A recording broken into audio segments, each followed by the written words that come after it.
Welcome back to the Healthy Skin Coach Show. I'm your host, Takashi, helping you get clear skin and preaching to the world why food is the ultimate medicine. Today, I have a really special guest with me. His name is Dr. Paul Clayton, and he is on Zinzino's Scientific Advisory Board and is a former chair of the Forum on Food and Health at the Royal Society of Medicine, and is currently a fellow of the Institute of Food, Brain, and Behavior at Oxford University. Thank you so much for joining the podcast, Dr. Clayton. You're welcome, and I'm happy to be here. Let me just correct you on the Institute. Our president and my mentor is Professor John Stein, who is the Oxford Professor of Physiology, but the university structure there is a little bit different from what you find here in the United States. There are a number of institutions that nestle under the wings of the university and are affiliated with it in the sense that there is some of the staff have dual roles. But this is not exactly, and not strictly speaking, a university department in itself, which is a good thing for me because it frees me up to do a lot of other things. Partly academic. I work with research groups in different countries of the world, and I'm just about to publish a study which was done with some really excellent South Korean scientists. But in the last few years, I've published with Hungarian research groups, with Australian research groups.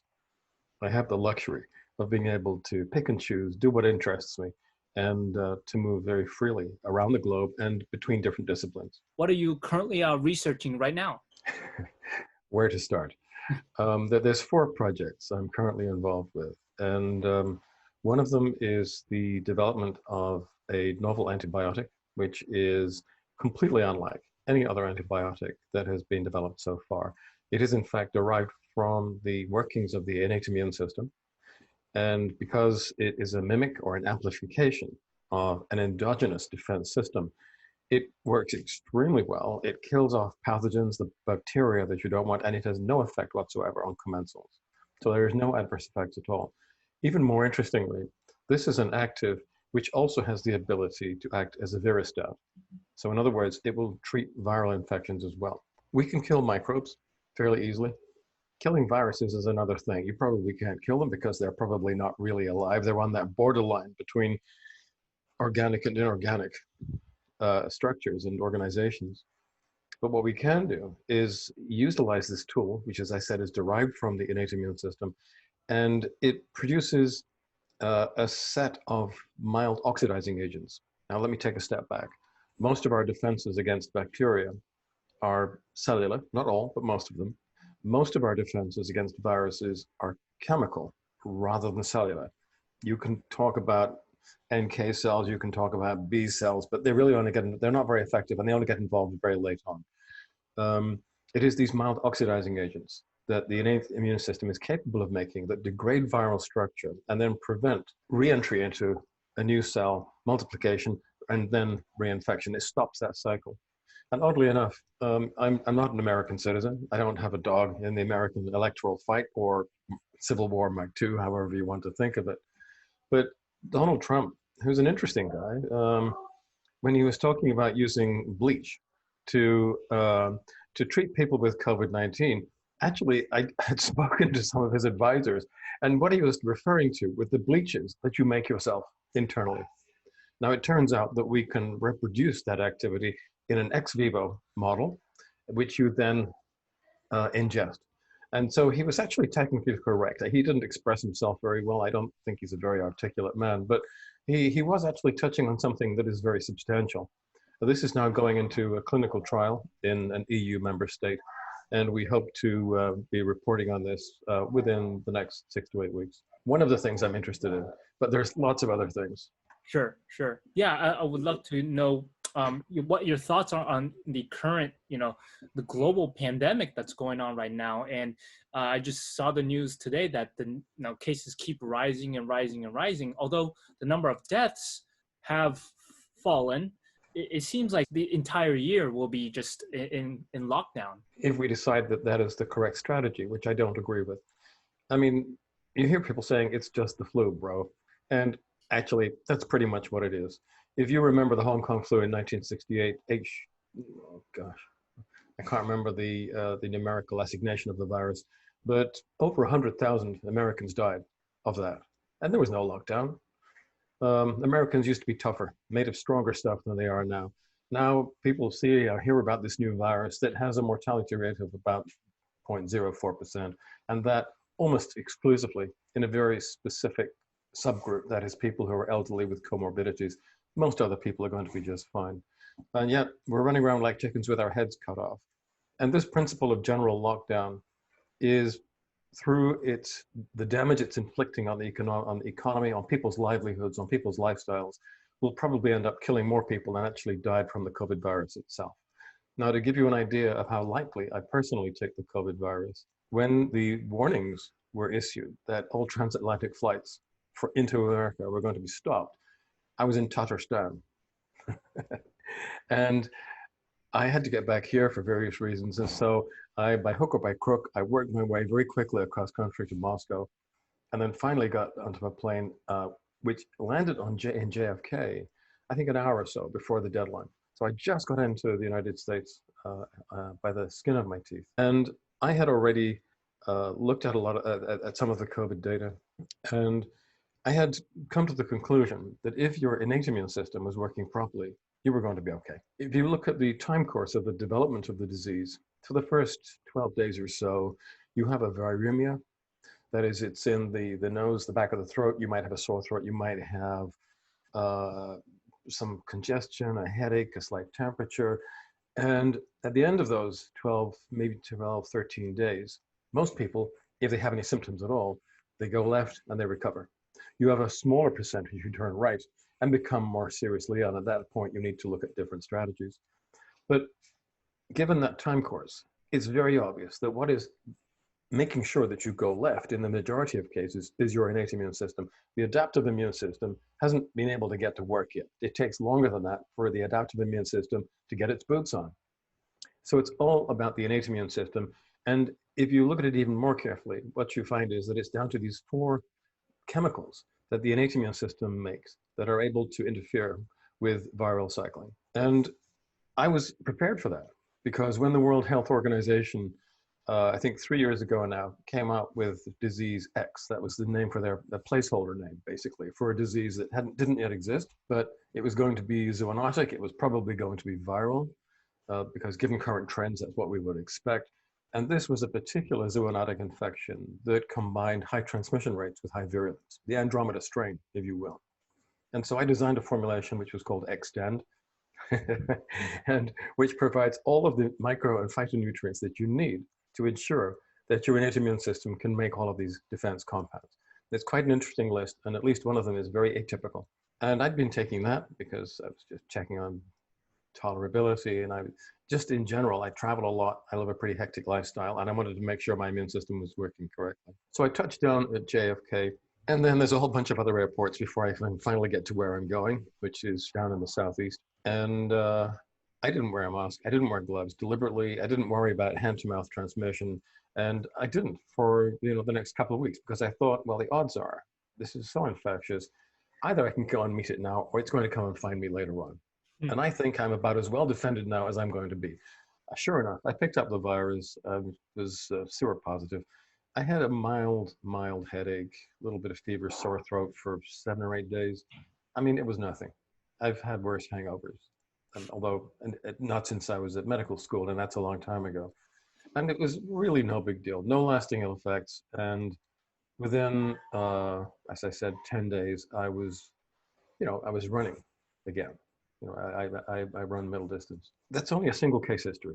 And given the variability of the disease, a single case history has really no value, no scientific value at all. But it kind of confirmed in my own mind that if you're well defended, if your immune system has what it needs to defend you, you are likely to come off pretty well. Now, statistically, I should not have done as well as that, because I am in a high-risk group because of my age. So I'm 70. And once you get into the rarefied 70s, you really have, at least if you look at the larger statistical evidence base, your odds of being rather more seriously ill start to rise significantly. But I think that's only because most 70-year-olds have no idea what good nutrition is. They have terrible nutritional status, particularly if they're living in North America and eating the standard American diet, the SAD, the SAD diet. And it is the same diet that makes people obese. It is the same diet that creates those comorbidities and constitutes and creates the profile of person who is most likely to be badly affected by COVID-19. I think all in all, I mean, there's a lot more evidence than that. I'm just giving you the tip of the iceberg stuff. But the evidence to me is pretty convincing that if we could find a way to change American dietary habits, and that's probably going to mean forcing the major multinational food companies to stop selling their toxic foods, then we would create effectively a level of herd immunity that would make problems like COVID-19 and potentially more serious infections go away. It would be more effective, it would be far more cost effective, and it wouldn't lead us down these dark roads to the techno-fascist visions of people like Bill Gates. I 100% agree with you. My channel is all about preventing any diseases that may arise by having, excellent nutrition and focus on health today, and not waiting and putting it off until tomorrow, where your immune system might be compromised, and then you are more susceptible to the virus. And it's unfortunate because over 100 million Americans are diabetic or pre-diabetic, and a lot of these deaths are coming from patients with existing conditions like diabetes or they are overweight, which causes more likelihood of cytokine storms to happen inside the body that does end up killing these patients. We're not focusing on preventative medicine. We're not focusing on nutrition that can help strengthen our immune systems.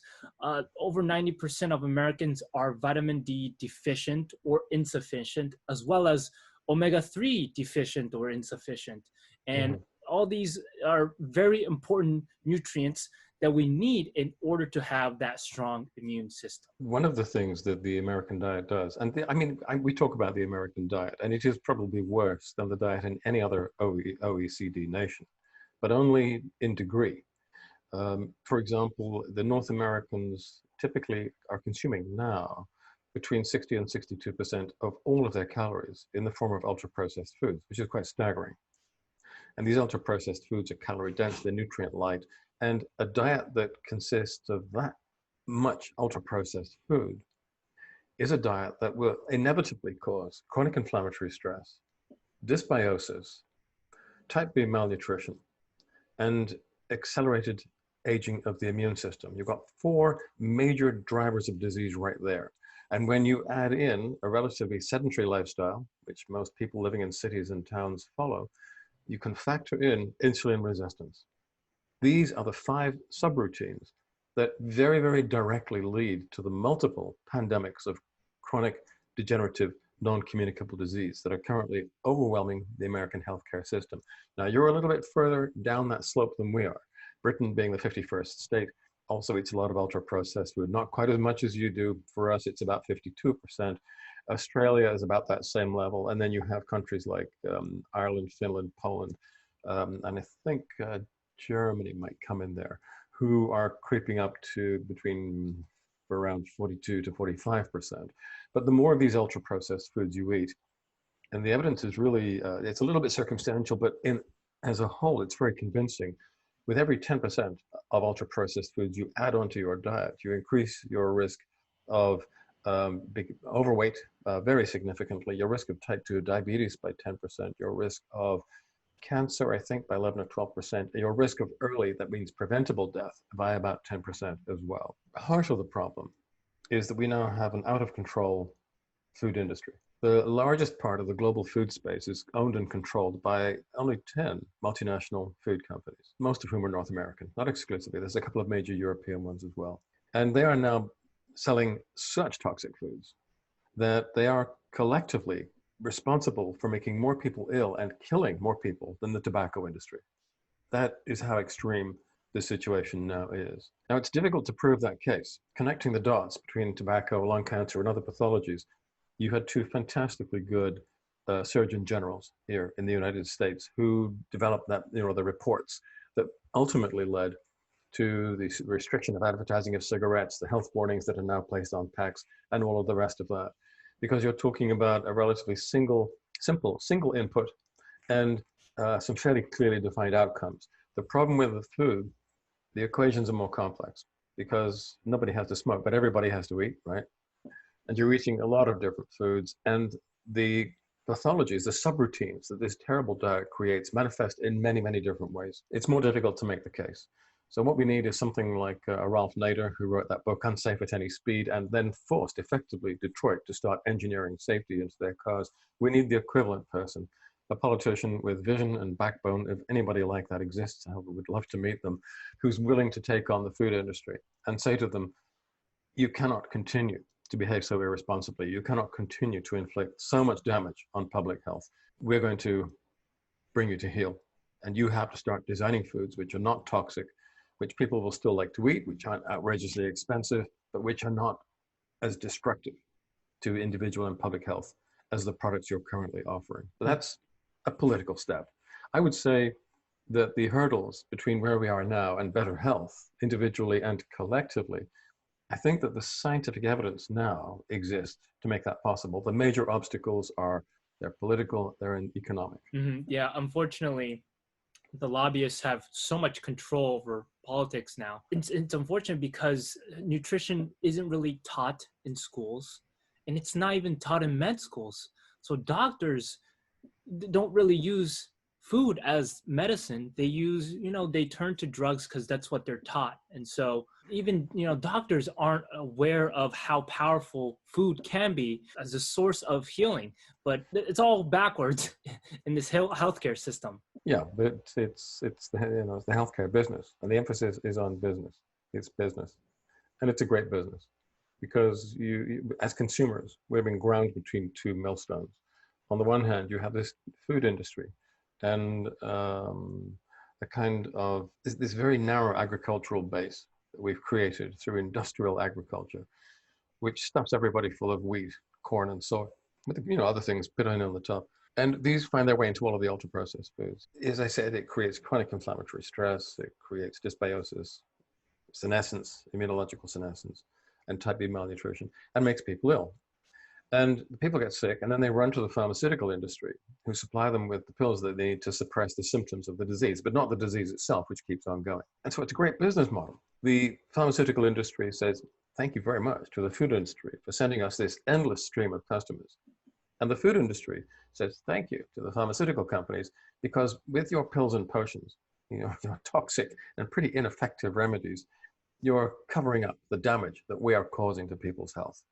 And here we are, consumers, powerless, and I would say largely uneducated as to these matters, being destroyed by these two opposing forces, which are actually in bed with each other. Because if you look at cross-ownership, you find that there is a great deal of cross-ownership between those two industries. When I suffered from severe eczema and was able to heal using food as the ultimate medicine, I kind of discovered this passion in me to spread this message to the world, because I know I'm not the only one suffering from eczema. There's 30 million Americans suffering from eczema. There's 50 million Americans suffering from acne, and around 8 million Americans suffering from psoriasis. So I started to focus on skin, but when I uncovered the layers of everything about nutrition, about skin, about health, I'm like, everything is interconnected, and I can help so many people just by spreading awareness and educating people. And one of the things that I discovered was there's an omega-3 deficiency problem in the United States, and it was a Harvard research article that I read that said on average 96,000 Americans die each year from an omega-3 deficiency, and that can be tied to so many medical conditions. So I know that paper. I wouldn't put too much weight on it. I think omega-3 depletion has been a contributory factor, but to say that it is responsible directly for those deaths, I think that's not true. And the reason why I think that's not true is that we know that while the average omega-6 to 3 ratio in Europe is about 15 to 1, and here it's 25 to 1, and I do see a lot more chronic inflammation here as a result. In other parts of the world, the ratios can be 100 to 1 or even higher, and people aren't necessarily unhealthy. Now, I'm thinking specifically of India. And I've spent quite a lot of time in India. I've worked there. It's a continent that I really like. It's a bit ridiculous to say that you like a continent, but I like Indian culture. I feel very at home there. And I learned how to cook Indian food. And what I realized was that in a single dish, you might use more spice than you would in North America or in Europe in the course of a year. They eat enormous amounts of spice. That means that they can get away with not having much omega-3. Now, they don't have much omega-3 because around India, there's no cold water fish, no cold water algae. So there's really no long chain omega-3s in their diet at all. So they have terrible ratios. I mean, very, very high 6-to-3 ratios. But if you look at the cascade of events that characterizes inflammation and that leads to tissue damage, you can stop it at the top by getting the 6-to-3 ratio right, but you can stop it lower down by using lots of polyphenols, which are in the spices. So even if you don't have very many long chain omega-3s, if you're eating lots and lots of polyphenols, which they do, you can still prevent excessive chronic inflammatory stress. Omega-3s, when you eat them, are incorporated into cell membranes. They tend to stick around in the body. Polyphenols are regarded by the body as foreign compounds. They're broken down quite quickly into metabolites, some of which are less active, some of which are more active. And it kind of depends on your microbiota as well. It's a very complex series of interactions there. But you tend to break them down and excrete the breakdown products fairly quickly. They don't stay in the body. So you have to eating those spices every day. You can get away with not eating oily fish, for a month or so, or longer.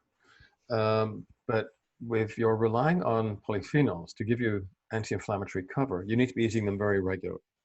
Now, what is happening in India is this.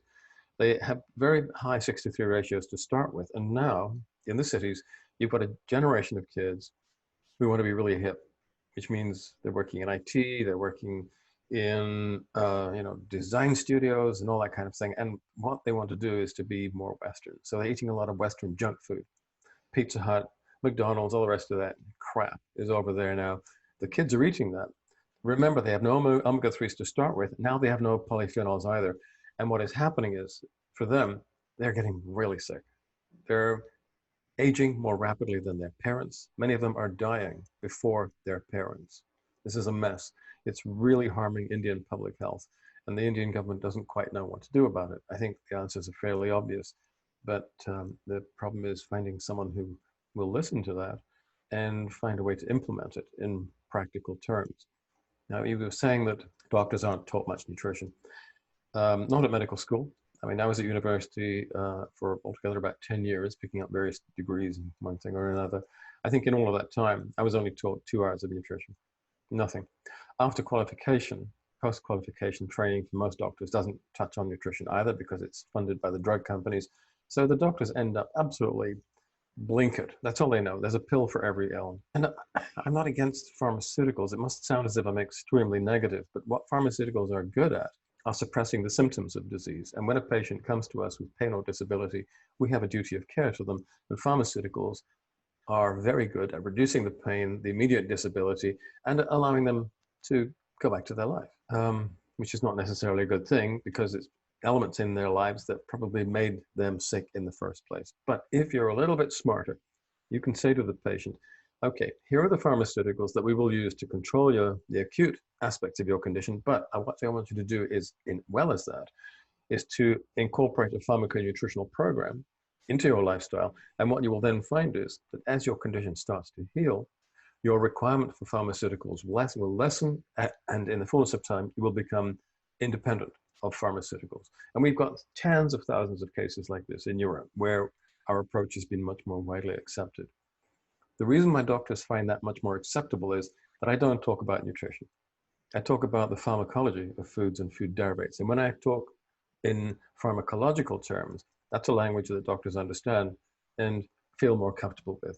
They don't like the language of nutrition because they never studied it. And they are aware, I think, that the supplement industry is mostly a bunch of junk. I mean, I don't trust supplement companies. I've already made enemies of the food companies and the pharmaceutical industry. Let me complete the trifecta by saying I loathe the supplement industry because most of what they sell is rubbish. The 2 biggest sectors are fish oil and multivitamins, minerals, those sorts of things. We know that fish oil doesn't work. We absolutely know this. The Cochrane collaboration did this huge meta-analysis within the last 12 months. and looked at all the prospective randomized double-blind clinical trials that have been done with fish oils, and really none of them work. Fish oil has no effect. A talismanic effect, perhaps, but no real effect. It's junk. And it's the same with the multivitamins and multiminerals. They don't have any measurable effect whatsoever. People buy them on hope. The companies who sell them, actually, they know, and I've spoken to some very senior people in these companies, they know that what they're selling has no effect, but hey, it's good business. So it's not an industry that I have much time for. And what we're trying to do at the Institute and in all the other companies that I advise is to build an entirely new model. There's so much evidence now, literally thousands of publications, showing how the pharmacological attributes of foods and food derivatives modify disease processes, modify physiology, modify metabolomics. It's time to look at that area, look at it rationally, and then put together formulations to derive from that evidence base that we can demonstrate have therapeutic effects. And that's what Zinzino do with balance oil. And there's a blood test you can take, which will show very quickly and easily whether you have the right 6:3 ratio or not. And you can watch it changing over a fairly short period of time as your ratios change and your symptoms go into remission. And that same principle of measuring the impact of what we're doing and perhaps testing at the start to see whether you need it in the first place, because I don't like the idea of medicalizing people who don't need to be, demonstrating that whatever intervention you decide to use or you think is appropriate, that something real is happening. I think that's really important. Mm-hmm. I'm not interested in classical nutrition. What we practice is EBN, evidence-based nutrition, which is the equivalent to EBM, evidence-based medicine. Mm-hmm. Yeah, and I took the balance test and found out that my ratio is 5-1. And that was before taking the balance oil, which I take every morning. And I love the taste and I love what it's doing to my body. And I actually compared it with other, fish oil supplements, even other fish oil that has vitamin E inside instead of the vitamin D and the olive polyphenols inside balance oil. So I noticed that the colors were different. The one with the vitamin E, it was like lighter, and you could just tell that balance oil was a much higher quality product. Could you go into why vitamin E is the wrong antioxidant to protect the omega-3s?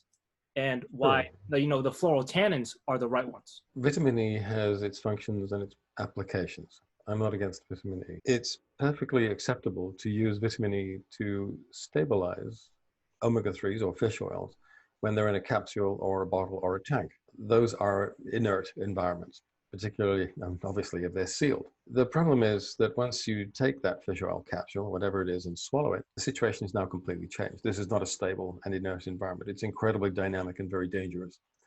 You're taking the vitamin E and you're exposing it to enzymes, changes of temperatures, changes of pH, and the presence of many other cofactors, so which may be antioxidant or pro-oxidant. And that fish oil has got a long and very dangerous journey to take. It's got to go through the mouth, the esophagus, the stomach, the acid bath of the stomach, the abrupt pH change in the small intestine, and then emulsification, absorption into the portal circulation, to the liver where it's wrapped up into chylomicron and LDL particles, and then into the general systemic circulation where it circulates through the body for up to 24 hours before it's incorporated into the tissues. Now, first of all, vitamin E doesn't always stick with the fish oil. So the fish oil is left unprotected. More significantly than that, under a range of conditions, vitamin E becomes pro-oxidant. And it does so, for example, in the presence of free iron or heme or porphyrin groups. So hemoglobin, myoglobin, or their breakdown products will flip the E into being pro-oxidant. Now, if once you take the vitamin E, you've got, let's say, a buccal ulcer, a peptic ulcer, if when it gets into the circulation, the systemic circulation, and it's passing through the lungs, if you have a respiratory tract infection, under those conditions, the vitamin E is being forced to become a pro-oxidant. And so it's not being a chaperone anymore. It's actually breaking the omega-3s down. Now, we have a library of over 500,000 samples now of erythrocyte cell membrane fatty acid profiles. And what we can tell is that there are thousands of people who are taking fish oil and have been doing so religiously for decades. We look at their ratios and the omega-3s just aren't there. They didn't get to the peripheral tissues. They've not been incorporated into the cell membranes, and therefore they're having no effect, which is why the Cochrane collaboration found that fish oils, commercial fish oils, don't work. Then you have to step back from the detail and think, well, hang on. We know that eating fish is healthy. Eating oily fish is very healthy. The Danish physiologist Bang and Duerberg, who did the original work in Greenland and looked at the clinical picture of the Inuit Greenlanders, got some things right and some things very wrong. They didn't know that those people have certain genetic specialities, which make it easier for them to deal with such high amounts of lipids. But because they had a pharmaceutical orientation, they identified correctly the omega-3s as part of this protective nutritional platform, but they were just looking for one thing. They thought it was that one thing. In fact, what protects the Inuit, what makes them so resistant to inflammatory stress, is a binary weapon. It's the omega-3s plus the polyphenols in their diet. Now, to find out how that works, you have to go right back to the bottom of the marine ecosystem. The food pyramid, well, the food chain, starts with plants or marine algae in the oceans as it does on land. Now, whereas most terrestrial plants produce tocopherols and tocotrienols to prevent lipid oxidation, the marine cold water algae, which are producing omega-3s, produce a very special antioxidant to protect those omega-3s. And they're called fluorotannins. They're a condensed polyphenol. And this explains, the huge data mismatch, because you think, well, how could the omega-3s get all the way from the marine algae to the krill, to the pelagic fish, the lardfish, the marine mammals, and the Inuit over a period of 12 months or more? How could that be when these omega-3s are so fragile? And you can see that for yourself if you take a vitamin E fish oil capsule and empty it onto the palm of your hand. Within a minute, you can smell it starting to oxidize, whether the vitamin E is there or not. So how could these fragile molecules travel over such long distances and over such long periods of time and arrive at the apex predator, the Inuit, intact?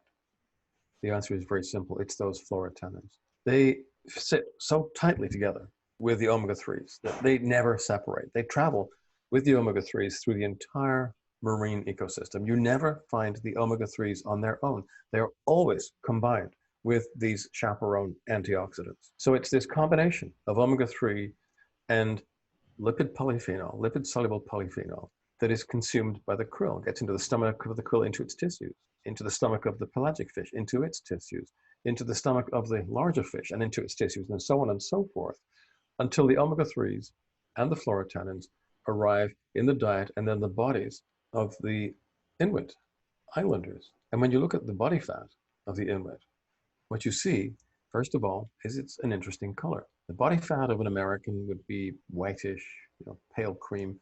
If they've been taking a lot of beta-carotene, drinking a lot of carrot soup or taking beta-carotene supplements, it might be slightly orange. But the body fat of an Inuit is brown because fluorotannins are brown. And that's why the seaweeds that make the fluorotannins are brown. They're brown marine algae. All we have done is to reproduce that. We've taken an analogous lipid-soluble polyphenol, not from seaweed, but from olives, because that has certain other characteristics that we find very interesting. We combine that with the fish oil. And what we have is not, strictly speaking, a fish oil in the commercial sense. It is more like the liquid version of a fish, of an oily fish.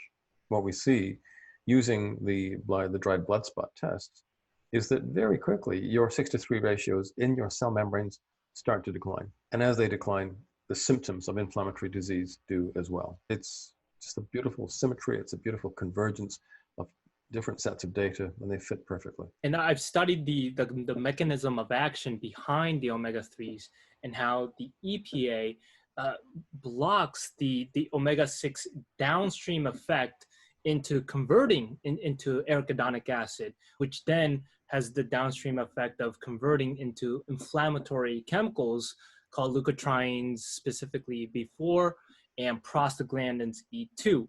Now, to the viewers and listeners, if you have too much of these leukotrienes and prostaglandins, your cell membranes and your cell nucleus, your entire cell becomes inflamed. And so when you have too much inflammation of the cells, that leads to pretty much every medical condition you can think of. And so it really starts with your cells and reducing the inflammation in order for me to heal my skin and heal my eczema. But for others, it might be to heal autoimmune conditions or to reduce the symptoms of joint pain, muscle pain, brain fog, whatever it is. It starts with cell inflammation. That's what I discovered. could you explain kind of that process of how the omega-3s can inhibit the inflammatory effects of omega-6s? Well, first of all, it's important to say that you need the omega-6s, certainly arachidonic acid, and you need to be able to initiate inflammatory responses. And then you need to, using the omega-3s or various other tools, you need to be able to bring those inflammatory responses to an end once the challenge that triggered them has been neutralized, whether it's a pathogen or trauma or whatever. So we're not against inflammation. What we are against is excessive and chronic inflammation. Now, you're right when you say that a lot of the machinery which culminates in an inflammatory reaction is taking place inside the cell. But that in itself is not what causes tissue damage. That is not what leads to chronic degenerative disease. It is what happens outside the cell that is critical. If you take an immune cell, it could be a macrophage or a neutrophil or whichever one you're looking at. In the final analysis, what it does, it will trigger an inflammatory cascade if you're eating anything like the SAD diet or a Western diet, because you have an excess of 6s to 3s. You're making more of the pro-inflammatory mediators than you are of the omega-3 derived mediators, which have got very soothing, calming names like resolvins and protectins and marasins. And that leads to the immune cells then start to release little particles, lysosomes and exosomes, which contain all kinds of information and structures and chemicals. But they also contain, if you've got this very high 6-to-3 ratio, a group of enzymes, two sets of enzymes, proteases and matrix metalloproteases. Now what they do is they destroy the extracellular matrix, which is this three-dimensional mesh of microfibers that holds all your cells together. It's the kind of a soft skeleton, if you like.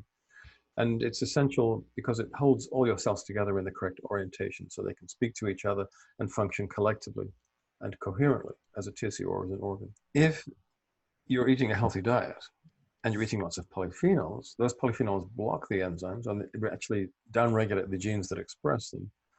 If you're eating a good 6-to-3 ratio and you've got the polyphenols, you really don't have any chronic inflammatory stress at all. You can still mount an inflammatory reaction to a threat, which is good, but you don't have chronic inflammatory stress. So you don't really have much chronic degenerative disease. The problem is that not only have our intakes of omega-3 declined, but our intakes of polyphenols have as well. So both the first part of the sequence and the second part of the sequence in most countries, most developed countries, they're both overheating, leading to continual release of these extracellular matrix metalloprotease enzymes.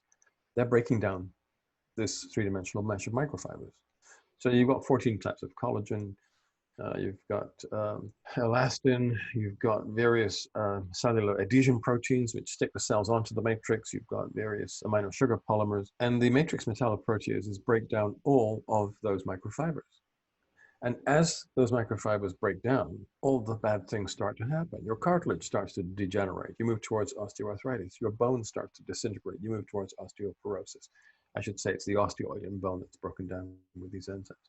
In the skin, and you can think of aging of the skin as a kind of a chronic degenerative disease, it leads to the destruction of the matrix, erosion of the matrix, the kind of erosion of a landscape, if you will, leading to thinning of the skin, loss of tensile strength, elasticity, hydration capacity, and the formation of wrinkling. And in short, all of the epiphenomenology of aging skin. If you get it right, if you stop chronic inflammatory stress, then aging of this sort simply does not occur. What you're left with is intrinsic aging. There is some intrinsic aging which is due with, which I don't really get into very much, but the bulk of the aging that we see in most people is extrinsic. And you can see this, there's a very famous photograph you can find on the web of a truck driver who always used to drive, hanging out of the window, and he got a lot of sun on one side of his face and not on the other. And the side of his face, the photograph I'm referring to, that has been exposed to a lot of UV, is aged about maybe 15 years more than the other side, the unprotected side of his face. So we can totally prevent and reverse the extrinsic component. The intrinsic component, I don't think we can do much with, not with nutritional tools. In terms of the ratios, so my ratio before taking balance oil was 5-to-1, which is actually a pretty good score. And really good, really good. And you said the healthy ratio, a healthy range is 4-to-1 to 2-to-1. And I know the average American is, inflamed at 25 times to 1. And people who take 3 supplements, the standard ones, are still inflamed at 16 to 1. Now, I know our ancestors actually had a 1-to-1 ratio. And so in my mind, I was like, let me try to, get it down to 1-to-1. But you emailed back saying that that could actually be harmful as well. Could you kind of describe why a 1-to-1 ratio can be harmful? I'm not convinced they had a ratio that was as low as 1-to-1. I think they were probably below 5-to-1, but I wouldn't really want to try to be more specific than that because the data, it doesn't really exist. It's based on guesstimates. It's based on diets of vestigial cultures.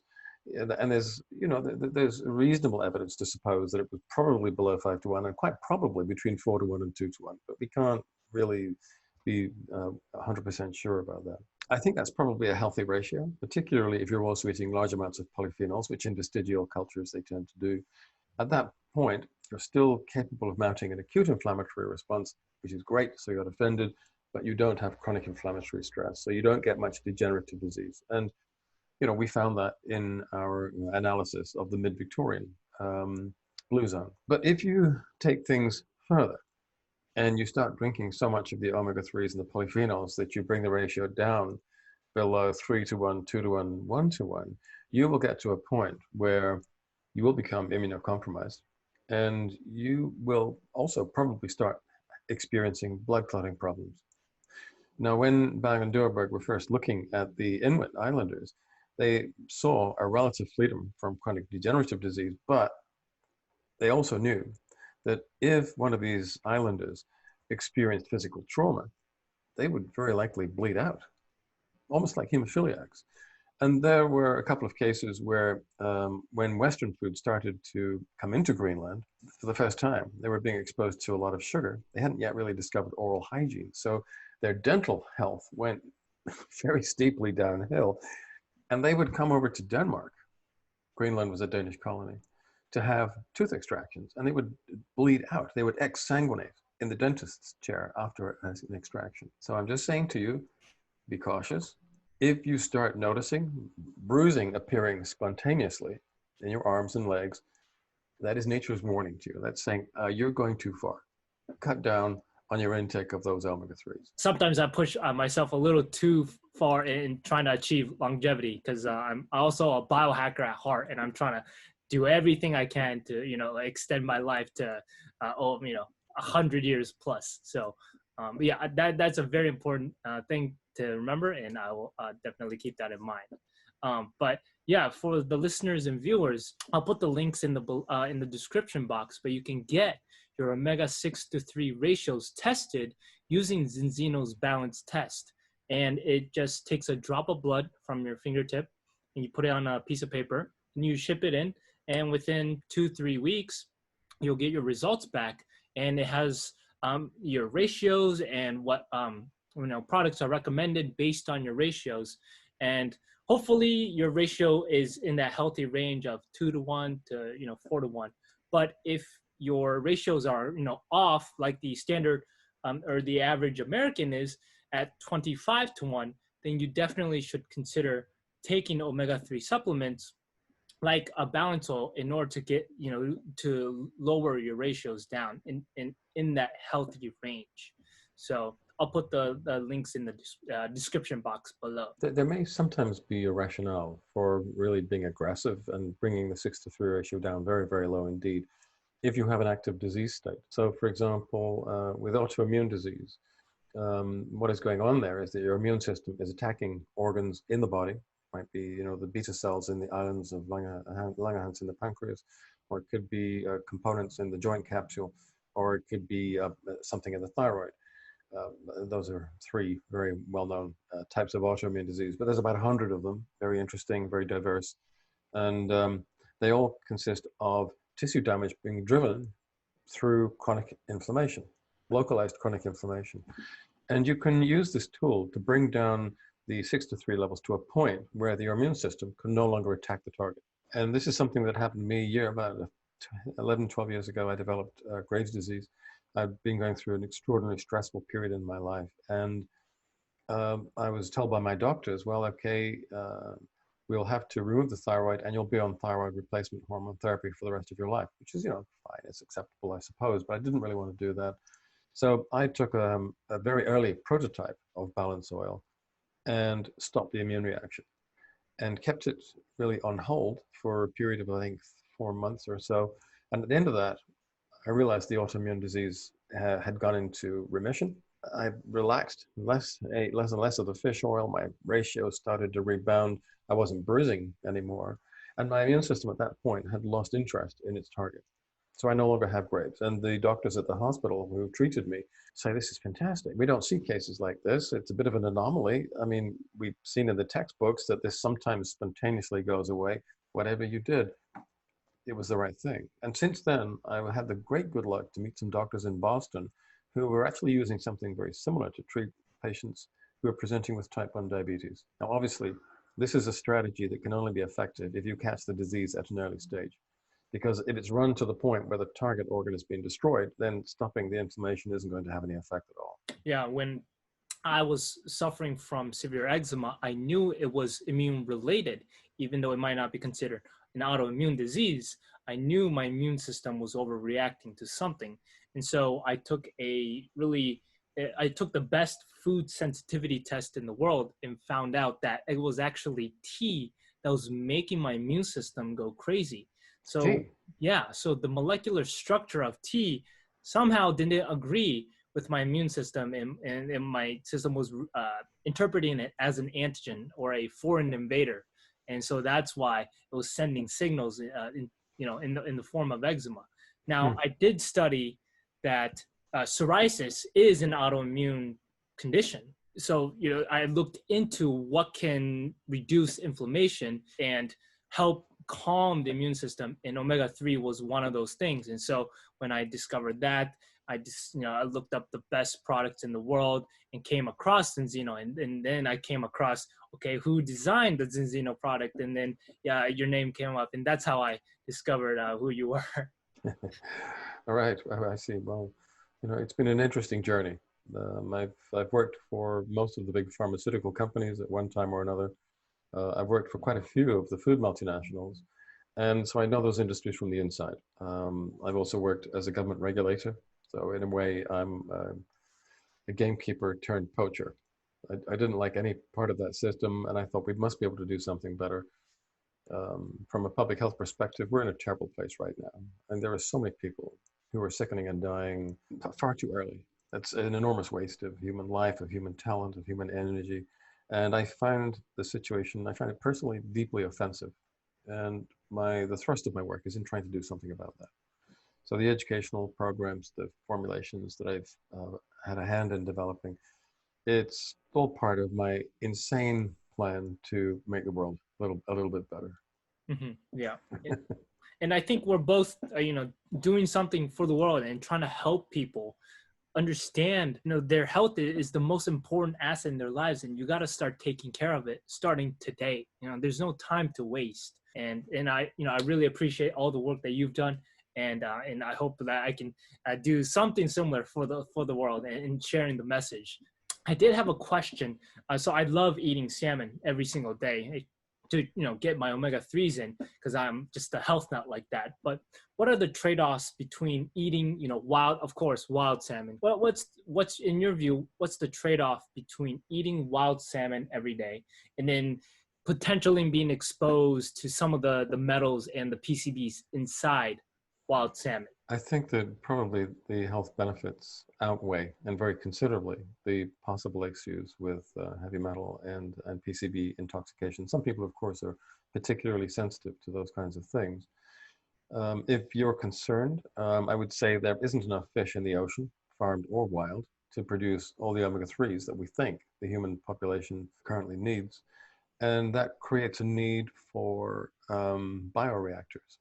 Now, you can get omega-3s not from the fish. You can go to the seaweeds, the marine algae that produce the omega-3s. And some companies have been set up to grow algal farms. You fence off a part of the seabed, and you try and create conditions that will promote the growth of the right seaweeds, and you harvest and crop them, and then process the seaweeds. And that's one way of doing it. It's, in my view, not the best way. Far more effective are the bioreactors. And this is like a polytube where you put the right marine algae in at the front end into a bunch of saline and you expose it to sunlight, and it liquid moves very, very slowly through many, many hundreds of meters of this tunnel. And by the time it gets to the end, the algae have matured and they're full of omega-3s. It's quite a trick, technically speaking, to break the algal membranes because they're quite tough without degrading the omega-3s. But there are now several ways of doing this. And because the whole system is enclosed, it's very pure. There's no contamination. You can control it very, very rigorously. And it's infinitely upscalable. And it's much more environmentally and economically sensible because you don't have to send fleets of trawlers out into the ocean where they may or they may not catch fish. And there's problems with fish stocks, whether you're overfishing or not. This is something you can set up on wasteland, on a brown site, for example, and create omega-3s without any limit. It is slightly more expensive at the moment than fish oil because not many companies are doing this and the product is not yet commoditized, but it will be. And because of the nature of this form of omega-3 generation, the prices will eventually fall below the prices of fish-derived fish oil. That's the future. Yep. And I'm looking forward to that future. But I got to say, wild salmon tastes pretty good. Oh, it tastes incredible, and I enjoy eating it every day. And my local grocery store actually has it cheaper than bigger chains, so I really appreciate that about my local grocery store. So I was studying the inflammatory pathways of cancers, and I noticed that LTB4 and PGE2, these inflammatory chemicals, were overexpressed in pretty much every cancer that I studied: breast, lung, prostate, colon cancer. And so in my mind, I'm like, okay, well, you can eat foods that are high in arachidonic acid that eventually converts into LTB4 and PGE2. So if I wanted to prevent cancer starting today, why don't I just limit my intake of arachidonic acid? So I started to limit, eating eggs and eat, chicken. And I'm reactive to red meat, so I don't even, eat beef on a regular basis at all. But that's why I started eating salmon pretty much every single day. What are your thoughts on limiting the intake of arachidonic acid? Well, even if you do, you're going to make it in your own body. The parent essential fatty acids, LA and ALA, you're eating them all the time. You really can't avoid them. And your body will generate arachidonic acid, and it will generate EPA, DHA, and a variety of other fatty acids as well. You need all of them. And simply stopping eating eggs and chicken and red meat, I'm not sure in pragmatic terms is going to be very helpful. We certainly know that people who are vegetarians don't live any longer than omnivores. Now, there may be reasons for that. I mean, I think there's other reasons for that. There's different kinds of vegetarians. And if we start to be more granular in our approach, I think we will find subgroups of vegetarians who do have better health and longevity prospects. But that work's still not been finished. I think in terms of cancer prevention, I think you ought to do more than just eat more omega-3s and less arachidonic acid. I think in terms of cancer management, dietary manipulation does have a role to play, because you can think of cancer as an inflammatory disease. You'll see around the surface of any tumor, there will be inflammatory tissue, inflammatory cells, and inflammatory infiltrate. And we know that chronic inflammatory stress is profoundly involved in the processes of angiogenesis, tumorigenesis, and metastasis, absolutely centrally involved. And if you can bring the 6-to-3 ratio down and fill the system with polyphenols as well, to the point that chronic inflammatory stress is really being thoroughly damped, those three very profound processes in the cancer sequence pretty much stop. I'm, very focused on reducing inflammation. And I tell my clients there are two main types of inflammation: from stress and from diet. And I help them with both. Most people actually ignore the inflammation from stress, but stress, it just triggers so many autoimmune conditions. And when your sympathetic nervous system goes on overdrive, the excess cortisol inside the body just creates so many medical problems. So I help people reduce both types of inflammation. And I think that's a good idea, because we know that excessive and sustained levels of cortisol are directly neurotoxic, but we also know that they're immunosuppressive, and we also know that through a process of corticosteroid receptor downregulation or desensitization, that it does create an increased tendency to inflammatory reactions in various parts of the body. So a stress reducing program for the chronically stressed, I think, is a good idea. And that can take many different forms. It can be anything from meditation to gardening, or it could be using a xenohermetic. Ashwagandha, I think, has a role to play here, as do the ginsengs. I'm also very interested at the moment in crocus sativa or saffron. There's a really quite a lot of work now that this is a very highly effective antidepressant and anxiolytic, as effective, more as if not more than the pharmaceuticals we currently use. Now, it works in a different way by improving resilience, which involves neuronal networks in the VTA, the ventral tegmental area, which is part of the hypothalamus. And the neurochemistry has been rather neatly worked out. And this is a pharmaconutritional tool that I like very much. I don't use it myself because I don't need to, but it's something that I recommend to other people who are suffering from stress. And it can be actually combined. It can be combined with a more traditional xenohermetic. The overall effects on stress reduction are very, very helpful. Mm. And I enjoy doing breathing techniques in the morning, and I do the Wim Hof method.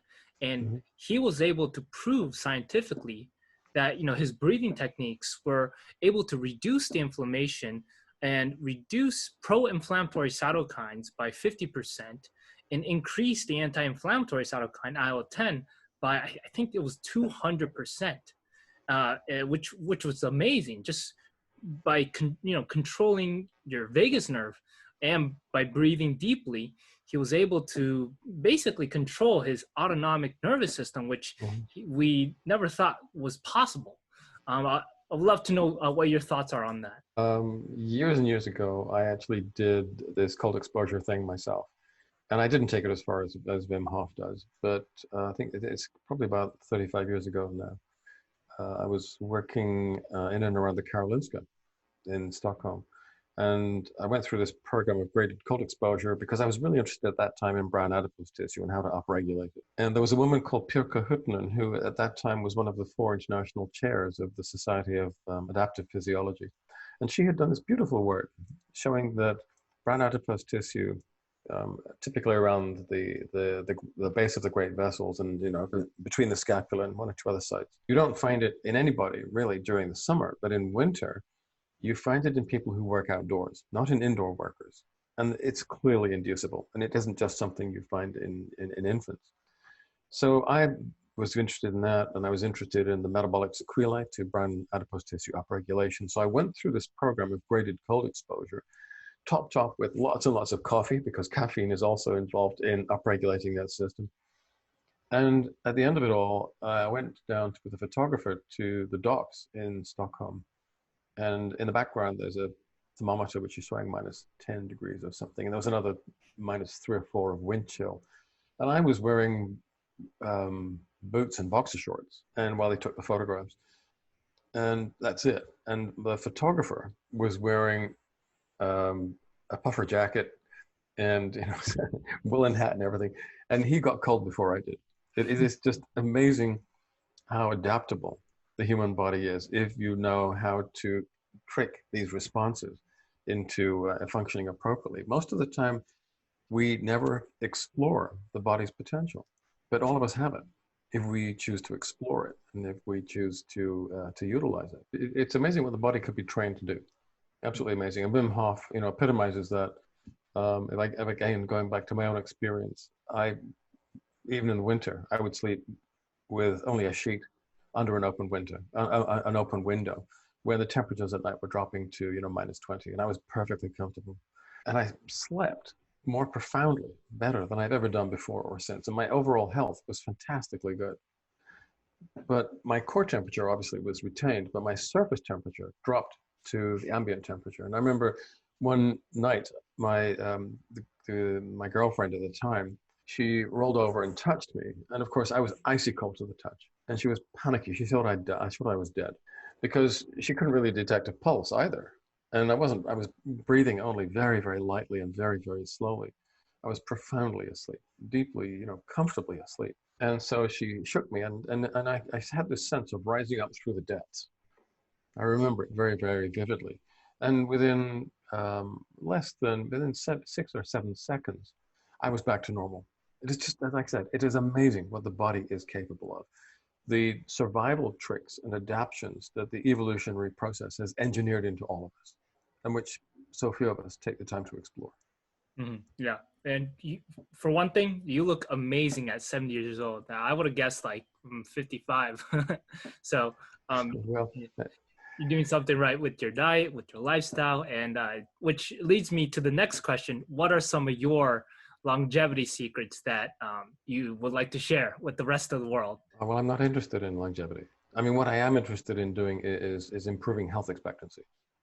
And if you can help people to be healthier for longer, life extension comes along on the heels of that. But it's not my prime target at all. What I do is I take various pharmaconutritional tools which are designed to remedy the structural problems caused by the modern diet.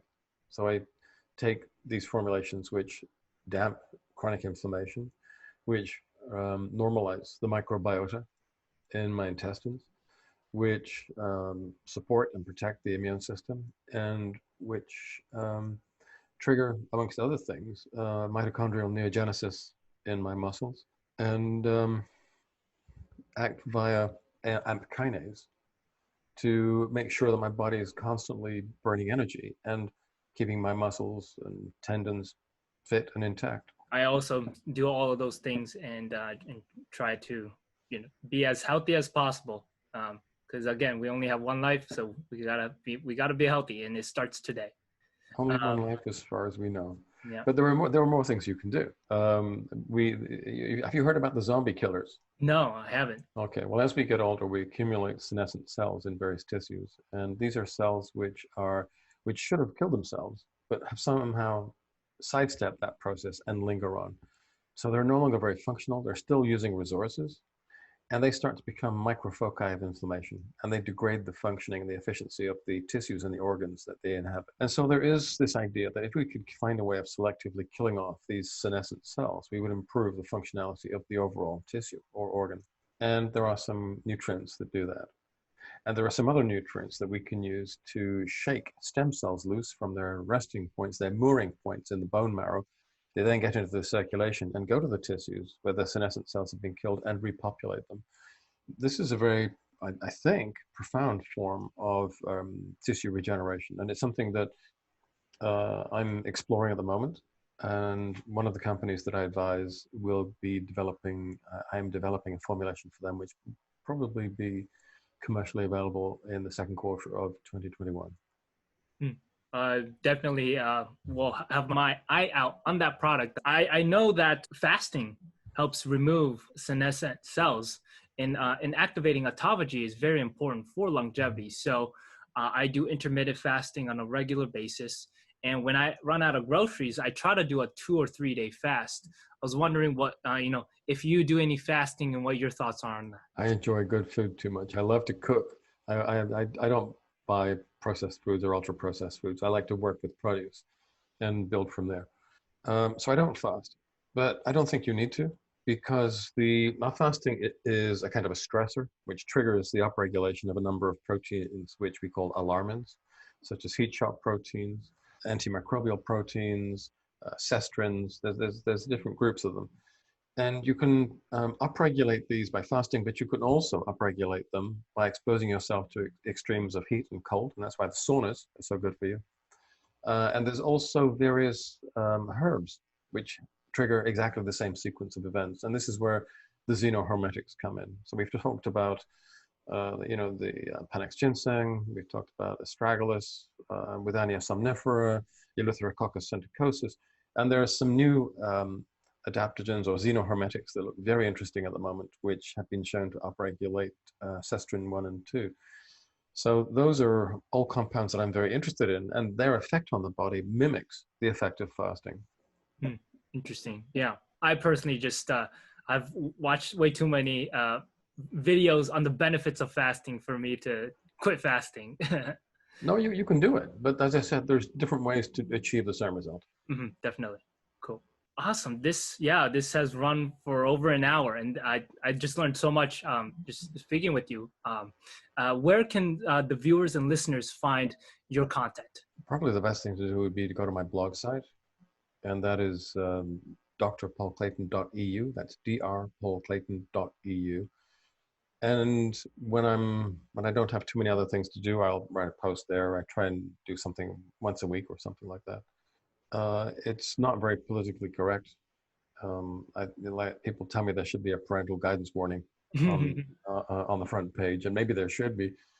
But I just take the science and see where it goes, follow it down the rabbit hole, and whether that's going to interest someone or offend them, I don't really care about that. I simply go where the science takes me. Yep. Awesome. And I really love your blogs, and I learned so much. I'm just reading them. So everyone who's listening or watching, check out his website, drpaulclayton.eu. Thank you, Dr. Clayton, so much for joining the podcast. And this was an amazing time, and I really learned a lot from you. It's a pleasure, Takashi, and maybe at some point we'll talk again. Definitely. Thank you so much. And as always, bye-bye. Taco is out.